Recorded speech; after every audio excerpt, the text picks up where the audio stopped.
Hey, what's your name? Kira, Where are you from, Kiara? Los Angeles. How long have you been living in Los Angeles? 4 years. How much do you spend each month living in Los Angeles, including everything? Maybe like $4,000 a month. And what's your job? What do you do? I'm a software engineer. How much do you earn as a software engineer? Like 140K a Is that month. your total, including base and comp? Yeah. How did you get this job?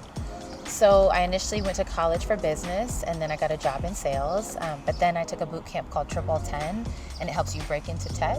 And yeah, they have the highest employment rate of all boot camps like that. What's the difference between a college degree and a boot camp like TripleTen?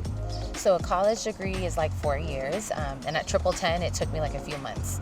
Yeah, they really helped me break into tech, and I got a new position. And like I said, they have the highest employment rate for any boot camp like this. Would you recommend TripleTen for anyone watching right now? Yeah, absolutely. Go to TripleTen.com, and I think they'll pair you up with a career advisor that'll help you get started. Awesome. Thank you.